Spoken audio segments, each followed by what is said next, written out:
programa. Ya ustedes pueden ver cómo vamos Ey, con esta ey. producción de este rico jugo de mango que le vamos a dar a probar al profesor José Alexander Pichardo, historiador, con quien tenemos un tema interesantísimo en el día de hoy.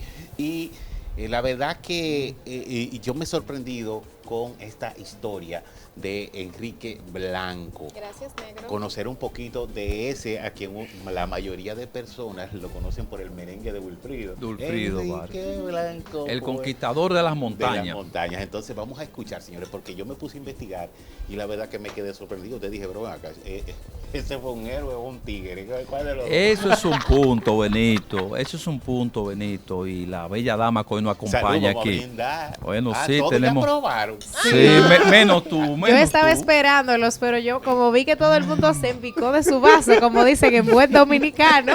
No, está bien sabroso, está bien sabroso. Fíjate, cuando se habla de Enrique Blanco, es un personaje envuelto en la leyenda, en el misticismo, pero es una persona real.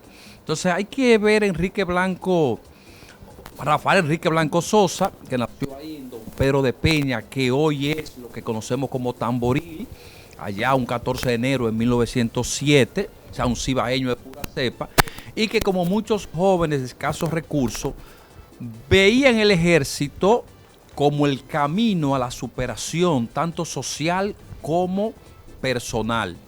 Y entra al ejército, entonces ahí viene, ya empieza el mito cuando él deserta del ejército. Deserta realmente porque entiende que lo que se está haciendo es malo, o deserta por lo que realmente fue, que Sí. fue en un juego de billar, en un juego de billar. Sí. Acuérdense que los guardias, sin ofender a los guardias, son jugadores de billar, muchos, pues no tienen nada que hacer. Imagínense en aquellos tiempos.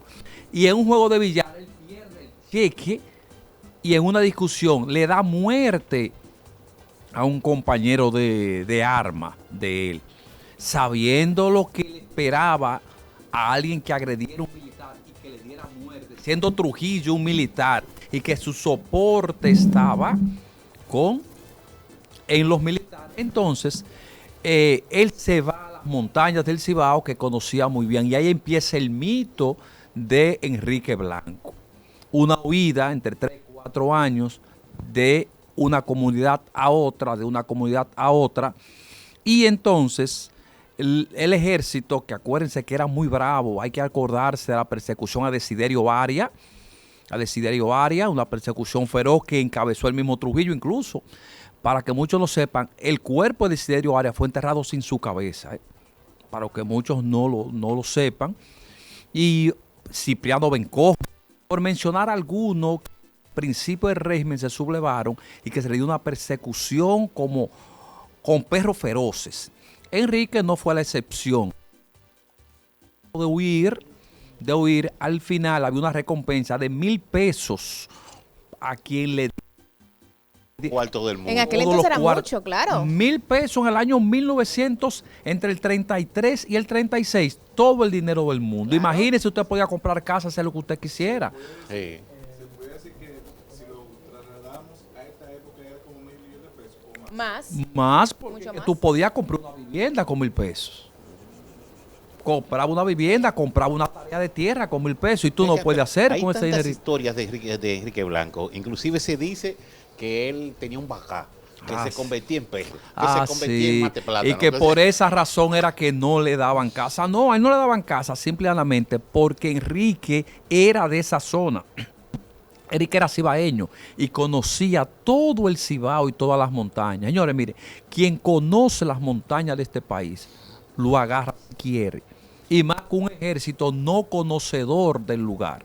Entonces, al final, él se da muerte, es la historia más verdadera. Él se da muerte, cansado, y le da a un joven el arma para que le entregue. Porque él se tocó con el fusil. Para que le entregue, para que pudiera cobrar su recompensa. Pero ahí viene entonces, conviene decir que ese señor, después de 3 años, esquivando al ejército, tuvo el que matarse el mismo porque se cansó. Entonces viene la narrativa gubernamental, la oficial, que es la que hay que acomodar a lo que le conviene. No solamente en aquellos tiempos, en estos tiempos se acomodan a lo que le conviene al gobierno, al régimen. Entonces, ¿cuál fue la que se dio? Negro Trujillo, que era el comandante del ejército, Negro Trujillo, hermano del dictador. Entonces, dio la versión oficial a través de la nota 44 o el oficio número 44, que a él le dio muerte el señor Delfín Vázquez. Delfín Álvarez, perdón. Delfín Álvarez le dio muerte. Un amigo. Para poder militar, para poder narrar.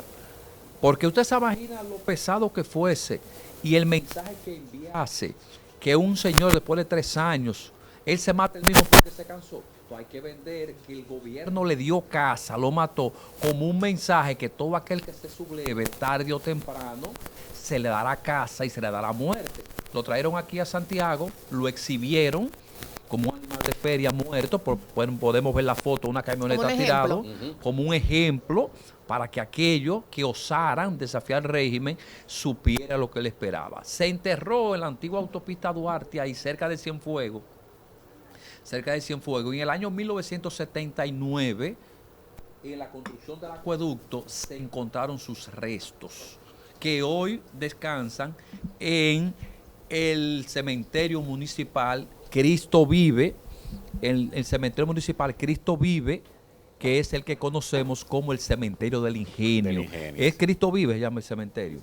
Sí, Cristo Vive, que se llama el cementerio, pero que nosotros conocemos como el cementerio del Ingenio, y ahí está hoy en día los restos de este personaje místico, que hasta merengue se le han dedicado y que hoy todavía es una leyenda, y como tú decías, ese mito, que no lo agarraban porque era capaz de convertirse en animal, como en galipote, mata de plátano y cosas así, que es parte de nuestro folclore. Así es.